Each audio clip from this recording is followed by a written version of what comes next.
ನಮಸ್ಕಾರ ವೀಕ್ಷಕರೇ, ಯಾರ್ದೋ ಸಾವಿನಿಂದ ಮತ್ತೊಂದು ಉಪಚುನಾವಣೆ ಬರಬೇಕು ಅಂತ ಯಾರು ಬಯಸಲ್ಲ. ಆದರೆ ಸಹಜ, ಕೆಲವು ಸಲ ಆಗ್ಬಿಡುತ್ತೆ. ಬಾಗಲಕೋಟೆಯಲ್ಲಿ HY ಮೇಟಿ ಅವರ ನಂತರದಲ್ಲಿ ದಾವಣಗೆರೆ ಶಾಮನೂರು ಶಿವಶಂಕರಪ್ಪನವರು ದೈವದಿನರಾಗಿದ್ದರು. ಇದೀಗ ಎರಡೂ ಕ್ಷೇತ್ರಕ್ಕೆ ಉಪಚುನಾವಣೆ ನಡೆಯುತ್ತೆ. ಸೊ ಯಾರಿಗೆ ಟಿಕೆಟ್, ರಾಜಕೀಯ ಥರ ನೋಡಲೇಬೇಕು ಕೆಲವೊಂದು ಸಲ. ಶಾಮನೂರು ಶಿವಶಂಕರಪ್ಪ ಅವರು ಅಂದಾಕ್ಷಣ ಪಕ್ಷಾತೀತವಾಗಿ ಜಾತ್ಯತೀತವಾಗಿ ಗೌರವಿಸೋರು ಕೂಡ ಇದ್ದಾರೆ. ಯಾಕಂದರೆ ಅದೇ ಕಾರಣಕ್ಕೆ ಅವ್ರಿಗೆ ವಿತ್ ರೆಸ್ಪೆಕ್ಟ್ ಮುಸ್ಲಿಮರು ಇಲ್ಲಿವರೆಗೂ ಓಟ್ ಹಾಕ ಬಂದಿತ್ತು ಜಾತ್ಯತೀತವಾಗಿ. ದಾವಣಗೆರೆ ದಕ್ಷಿಣ ವಿಧಾನಸಭಾ ಕ್ಷೇತ್ರ ಅಂದರೆ ಹೆಚ್ಚು ಕಡಿಮೆ 80,000 ಮುಸ್ಲಿಂ ಓಟ್ ಇದೆ, ಕೇವಲ ಮುಸ್ಲಿಂ ಸಮುದಾಯತೆ. ಆದರೂ ಶಾಮನೂರು ರಜ್ಜಾ ಅವರು ಅಂತ ಗೆಲ್ಲಿಸ್ಕೊ ಬಂದರು ಸತತವಾಗಿ. ಶಾಮನೂರು ಶಿವಶಂಕರಪ್ಪ ಅವರು ಕೂಡ ಹೇಳಿದರು, ನನ್ನ ನಂತರದಲ್ಲಿ ಯಾರಿಗಾದ್ರು ಮುಸ್ಲಿಂ ನಾಯಕರಿಗೆ ಅವಕಾಶ ಸಿಗಬೇಕು ಅಂತ. ಆದರೆ ಬೈ ಎಲೆಕ್ಷನ್ಗಳು ಯೂಶ್ವಲ್ ಆಗಿ ಯಾರು ತೀರ್ಕೊಂಡಾಗ ಸಿಂಪತಿ ಮೇಲೆ ವರ್ಕ್ ಆಗುತ್ತೆ, ಹೀಗಾಗಿ ಅವ್ರ ಕುಟುಂಬಕ್ಕೆ ಕೊಟ್ಟರೆ ಒಳ್ಳೆಯದು ಅನ್ನೋ ಚರ್ಚೆ.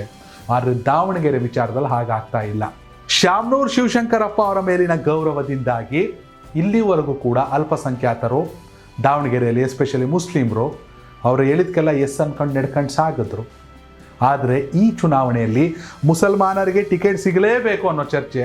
ಒಂದಷ್ಟು ಜನ ಹೇಳ್ತಾರೆ ಶಾಮನೂರು ಫ್ಯಾಮಿಲಿಲಿ SS ಮಲ್ಲಿಕಾರ್ಜುನ ಅವ್ರ ಮಗಂಗೋ ಅವ್ರ ತಮ್ಮದಿರಿಗೋ ಟಿಕೆಟ್ ಸಿಗಲಿ ಅಂತ ಸಾಕು. SS ಮಲ್ಲಿಕಾರ್ಜುನ ಅವರು ಸಚಿವರಿದ್ದಾರೆ, ಅವರ ಪತ್ನಿ ಪ್ರಭಾ ಮಲ್ಲಿಕಾರ್ಜುನ ಅವರು ಸಂಸದರಿದ್ದಾರೆ, ಒಳ್ಳೆ ರೀತಿಯಲ್ಲಿ ಕೆಲಸ ಮಾಡ್ತಾವ್ರೆ. ಮುಸ್ಲಿಂ ಸಮುದಾಯದವ್ರಿಗೆ ಈ ಬಾರಿ ಟಿಕೆಟ್ ಸಿಗಲೇಬೇಕು ಅಂತ ಮುಸ್ಲಿಮರು ಚುನಾವಣೆಯಲ್ಲಿ ನಿಂತ್ಕೊತಿದ್ರು, ಇಲ್ಲ ಅಂತ ಅಲ್ಲ. ಆದರೂ ಮೇಜರಾಗಿ ಶಾಮನೂರು ಅವ್ರಿಗೆ ಟಿಕೆಟ್ ಓಟ್ಗಳನ್ನ ಹಾಕ್ತಿದ್ರು. ಕಾಂಗ್ರೆಸ್ನ ಪಾಲಿಸಿನೇ ಅಹಿಂದ ಓಟ್ಗಳು, ಅಲ್ಪಸಂಖ್ಯಾತರ ಓಟ್ಗಳು, ದಲಿತರ ಓಟ್ಗಳು. ಹಂಗಾದ್ಮೇಲೆ ಅವಕಾಶ ಎಲ್ಲರಿಗೂ ಸಿಗಲೇಬೇಕಲ್ಲ. ಏನೋ ಮುಸ್ಲಿಮ್ಸು ಸಾಬ್ರು ಅಂದರೆ ಟಿಶ್ಯೂ ಪೇಪರ್ ಥರ ಓಟಿಗೆ ಮಾತ್ರ ಬಳಸ್ಕೊಂಡು ಬಿಸಾಕೋಕ್ಕಾಗಲ್ಲ, ಅವಕಾಶ ಕೊಡಬೇಕು. ಇಲ್ಲಾಂದರೆ BJPಗೆ ಆ ವಿಚಾರದಲ್ಲಿ ನೆಗೆಟಿವ್ ಮಾತಾಡೋ ನೀವು ಕೂಡ ಅದೇ ಹಣೆ ಬರದಲ್ಲಿ ಕೂತು ಬಿಡ್ತೀರಾ. ಸಿದ್ದರಾಮಯ್ಯ ಅವರ ಪ್ರಶ್ನೆ ಮಾಡಲ್ವಾ, ಅಲ್ಪಸಂಖ್ಯಾತರಿಗೆ ಯಾರ್ಯಾರಿಗೆ ಟಿಕೆಟ್ ಕೊಟ್ಟವ್ರು ಮುಸಲ್ಮಾನರಿಗೆ BJPಲಿ ಅಂತ? ಈಗ ನೀವು ಕೊಡಿ, ಅವಕಾಶ ಬಂದಿದೆಯಲ್ಲ ಅನ್ನೋ ಚರ್ಚೆಗಳು ಶುರುವಾಗಿದೆ. ಹೀಗಾಗಿ ಈ ಬಾರಿಯ ಉಪಚುನಾವಣೆ ದಾವಣಗೆರೆ ದಕ್ಷಿಣ ವಿಧಾನಸಭಾ ಕ್ಷೇತ್ರದಲ್ಲಿ ಕಾಂಗ್ರೆಸ್ನಿಂದ ಮುಸಲ್ಮಾನ್ ಸಮುದಾಯಕ್ಕೆ ಟಿಕೆಟ್ ಸಿಗೋದು ಫಿಕ್ಸ್. 3-4 ಜನ ಆಕಾಂಕ್ಷಿಗಳಿದ್ದಾರೆ.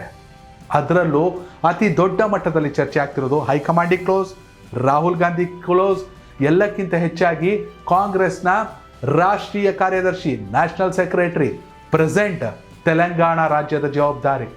ತೆಲಂಗಾಣದಲ್ಲೂ ಕಾಂಗ್ರೆಸ್ ಗೌರ್ಮೆಂಟೇ ಅಲ್ವಾ, ಆದಮೇಲೆ ಇವ್ರ ಎಫರ್ಟು ಹೆವಿನೇ ಐತೆ. Syed Khalid Ahmed, yes, all India national secretary, present Telangana incharge.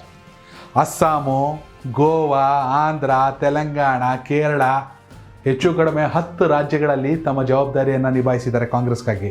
ಇವ್ರ ತಂದೆ ಕೂಡ ಟಿಕೆಟ್ ಆಕಾಂಕ್ಷಿನೇ. ಈ ಹಿಂದೆ ಐ ಥಿಂಕ್ 2013 ಅನ್ಕೋತೀನಿ JDSನಿಂದ ಸ್ಪರ್ಧಿಸಿ ಶಾಮನೂರು ಶಿವಶಂಕರಪ್ಪ ಅವ್ರ ವಿರುದ್ಧ ನಿಂತ್ಕೊಂಡ್ರು. 26,000 ಚಿಲ್ಲರೆ ಓಟ್ನೂ ತಗೊಂಡ್ರು. ಅದೇನು ಮಾಡೋಕ್ಕಾಗಲ್ಲ, ಅವರ ವರ್ಚಸ್ಸಿನ ಮುಂದೆ ಆಟ ನಡೀಲಿಲ್ಲ. ವಕ್ಫ್ ಬೋರ್ಡ್ ಮಾಜಿ ಅಧ್ಯಕ್ಷರಾದಂಥ ಮೊಹಮ್ಮದ್ ಸಿರಾಜ್, ಹಾಲಿ MLC ಅಬ್ದುಲ್ ಜಬ್ಬಾರ್, ಹಾಗೆ KPCCಯ ಮಾಜಿ ಕಾರ್ಯದರ್ಶಿ ಸೈಯದ್ ಸೈಫುಲ್ಲಾ, ಅಯೂಬ್ ಪೈಲ್ವಾನ್. ಈ ಸೈಯದ್ ಸೈಫುಲ್ಲಾ ಅವರ ಮಗನೇ ಸೈಯದ್ ಖಾಲಿದ್ ಅಹಮದ್. ಅವರೇ ಈಗ ಟಿಕೆಟ್ ತೊಗೊಳಕ್ಕೆ, ವಿಧಾನಸೌಧಕ್ಕೆ ಬರೋಕ್ಕೆ ರೆಡಿಯಾಗಿ ನಿಂತಿರೋದು. ಮುಸಲ್ಮಾನರಿಗೆ ಟಿಕೆಟ್ ಕೊಡಲೇಬೇಕು, ಕೊಟ್ಟೇ ಕೊಡ್ತಾರೆ ಅನ್ನೋದೇ ನಿಜವಾಗಿದ್ದರೆ ಸೈಯದ್ ಖಾಲಿದ್ ಅಹಮದ್ ಅವ್ರಿಗೆ ಈ ಬಾರಿ ಕಾಂಗ್ರೆಸ್ಸಿಂದ ಟಿಕೆಟ್ ಆಬ್ವಿಯಸ್ಲಿ ವಿಧಾನಸೌಧಕ್ಕೆ ಬರೋದು ಕೇಕ್ ವಾಕ್. ಯಾಕೆಂದರೆ ಸದ್ಯ ಶಾಮನೂರು ಶಿವಶಂಕರಪ್ಪ ಅವರ ಫ್ಯಾಮಿಲಿ ಅಂದರೆ ಕಾಂಗ್ರೆಸ್ ಬೆಲ್ಟು, ಇನ್ನೊಂದು ಕಡೆ ಕಾಂಗ್ರೆಸ್ ಸರ್ಕಾರ, ಇವೆಲ್ಲವೂ ಕೂಡ ಸೈಯದ್ ಖಾಲಿದ್ ಅಹಮದ್ ಅವರಿಗೆ ಪ್ಲಸ್ ಆಗುತ್ತೆ. ಒಂದು ವೇಳೆ ಎಲ್ಲಪ್ಪ ಹೆಚ್ಚು ಕಡಿಮೆ ಮಾಡಲೇಬೇಕು ಅಂದರೆ ತುಮಕೂರು ಸಿಟಿಲೋ ಎಲ್ಲೋ ಮುಸ್ಲಿಮ್ರಿಗೆ ಟಿಕೆಟ್ ಕೊಟ್ಬಿಟ್ಟು ಸೋತಿರೋ ಉದಾಹರಣೆಗಳಿದ್ದಾವೆ. ಅಲ್ಲಿ ಬೇಕಾದ್ರೆ ಯಾರು ಜನರಲಿ ಕೊಟ್ಕೊಂಡು ನೆಕ್ಸ್ಟ್ ಚುನಾವಣೆಯಲ್ಲಿ ದಾವಣಗೆರೆ ಸೌತ್ನ ಮುಸ್ಲಿಮ್ಗೆ ಕಂಟಿನ್ಯೂ ಮಾಡ್ಕೊಂಡು ಹೋಗ್ಬೋದು, ಮುಸ್ಲಿಂ ಸಮುದಾಯಕ್ಕೆ. ಸೊ ಒಂದಷ್ಟು ಜನ ಶಾಮನೂರು ಶಿವಶಂಕರಪ್ಪ ಅವ್ರ ಕುಟುಂಬಕ್ಕೆ ಕೊಡಬೇಕ್ರಿ, ಒಂದು ಸಲ ಬೇರೆಯವ್ರ ಕೈಗೆ ಸಿಕ್ಬಿಟ್ರೆ ಮತ್ತೆ ನಾವು ಅವ್ರನ್ನ ವಾಪಸ್ ತಗೊಳ್ಳೋದು ಕಷ್ಟ ಅಂತ. ಸಾಕಿದೆಯಲ್ಲ, MLA ಇದ್ದಾರೆ, ಮಿನಿಸ್ಟ್ರ್ ಇದ್ದಾರೆ, ಜೊತೆಗೆ ಸಂಸದರು ಇದ್ದಾರೆ, ಸಾಕು. ಹೆಚ್ಚು ಕಡಿಮೆ 80,000 ಮುಸ್ಲಿಂ ಓಟು, ಕುರುಬ್ರು ಒಂದು 20,000, ದಲಿತರು ಒಂದು 20,000, ಮರಾಠರು ಒಂದು 5,000. ಇನ್ನು ಶಾಮನೂರವ್ರಿಗೆ ಫೇತ್ಫುಲ್ ಆಗಿರ್ತೀವಿ ಅಂದರೆ ಲಿಂಗಾಯತ ಓಟ್ಗಳು ಕಾಂಗ್ರೆಸ್ಗೆ ಬರಬೇಕು, ಕಾಂಗ್ರೆಸ್ ಅಭ್ಯರ್ಥಿಗೆ. ಇವೆಲ್ಲ ಸೇರಿಕೊಂಡ್ರೆ ದಾವಣಗೆರೆ ದಕ್ಷಿಣ ಕಾಂಗ್ರೆಸ್ಗೆ ಫಿಕ್ಸು. ಈ ಹಿಂದೆ ಕೂಡ ಬೈ ಎಲೆಕ್ಷನ್ ನಡೆದಿತ್ತು 3 ಕ್ಷೇತ್ರ, ಸಂಡೂರು, ಶಿಗ್ಗಾವಿ, ಚನ್ನಪಟ್ಟಣ. 3 ಕಾಂಗ್ರೆಸ್ ಗೆದ್ಕತ್ತು. ಶಿಗ್ಗಾವಿಲಿ ಬೇಕಾದ್ರೆ ಡೌಟ್ ಇತ್ತು ಅನ್ಬೋದು, ಯಾಸಿರ್ ಪಠಾಣ್ ಗೆಲ್ತಿದ್ರ, ಬೊಮ್ಮಾಯಿ ವರ್ಚಸ್ಸಿಗೆ ಅವ್ರ ಮಗ ಗೆಲ್ತಿದ್ರ ಅನ್ನೋ ಡೌಟ್ ಇತ್ತು.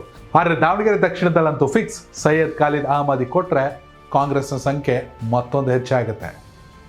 ದಾವಣಗೆರೆ ದಕ್ಷಿಣ ವಿಧಾನಸಭಾ ಕ್ಷೇತ್ರದ ಮತದಾರರು ದಯವಿಟ್ಟು ನಿಮ್ಮ ಅಭಿಪ್ರಾಯನ ಕಾಮೆಂಟ್ ಮಾಡಿ. ಧನ್ಯವಾದಗಳು. ಕನೆಕ್ಟ್ ಕರ್ನಾಟಕ, ಇದು ನಿಮ್ಮ ನೆಟ್ವರ್ಕ್.